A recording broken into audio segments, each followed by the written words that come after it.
Vem depressa ao meu encontro, pois Demas, amando este mundo, abandonou-me. Crescente foi para Galácia, Tito para Dalmácia, só Lucas está comigo. Traga Marcos, ele me é útil. Traga uma capa e meus livros. Veja o risco que Timóteo está correndo. A convocação solene de Paulo mais parece com um náufrago à deriva, insistindo sorridente, para que um marinheiro abandone a segurança do navio e se lance com ele no mar. Vem depressa, Timóteo. Abandone suas frustrações, suas inseguranças. Não há tempo a perder com questões banais sobre aprovação. Nem espere lá que te aprovem tanto assim. Vem depressa. E por que a pressa? Paulo vai dizer que, em primeiro lugar, Timóteo deveria se apressar porque Demas o abandonou. Amando o presente século, o abandonou. Esse é o mesmo Demas que foi citado na carta de Colossenses ao lado de Lucas, certamente um companheiro na jornada paulina. Depois ele foi citado novamente em Filemon como um cooperador de Paulo. E aqui ele encerra sua jornada recebendo o pior dos adjetivos para um cristão: fujão. Agora vejam, se Demas abandonou o evangelho por amar aquele século primitivo, quais seriam as nossas chances? Como me certificar de que eu também não seja tomado como um desses que cooperam na causa nobre do evangelho, mas fogem na hora da morte? Feito aqueles que seguiam a Jesus, mas se recusaram em comer de sua carne e beber seu sangue. Como Timóteo permaneceu? Como eu poderia permanecer? Paulo lembra a Timóteo, ainda nessa carta, que seu sucesso não estaria garantido pela força de seu próprio braço, mas na graça, no favor imerecido de Cristo. Foi por essa graça que Pedro bradou uma das afirmações áureas da fé cristã: como eu poderia fugir? Para onde mais eu iria? Só tu tens palavras de vida eterna.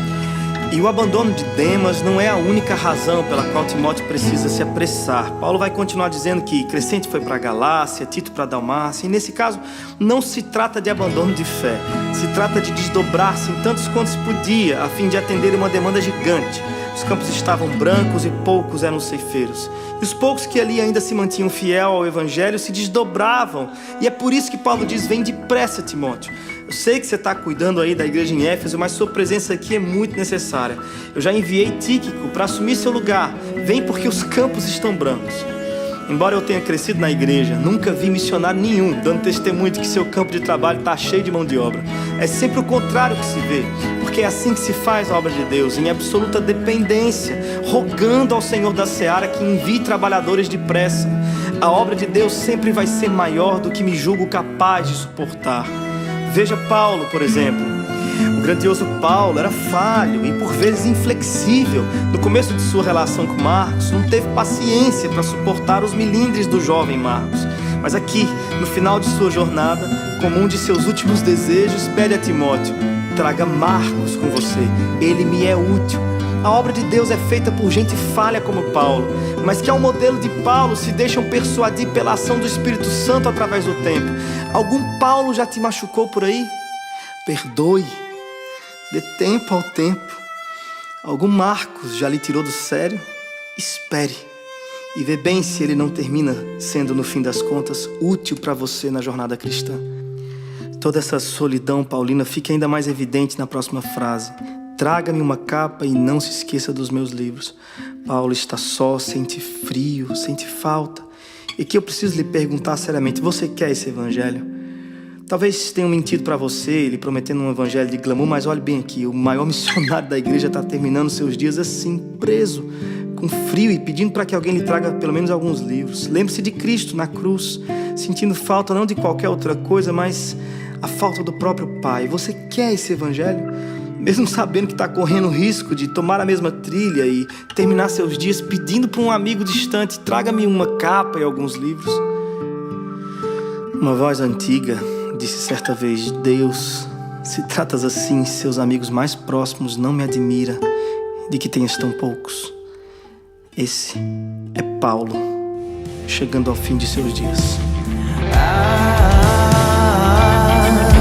Ele veio tabernacular entre os seus. Ele veio tabernacular entre os seus. Ele veio tabernacular entre os seus. O verbo do início. Ele veio tabernacular entre os seus. Ele veio tabernacular entre os seus. Ele veio tabernacular entre os seus. O verbo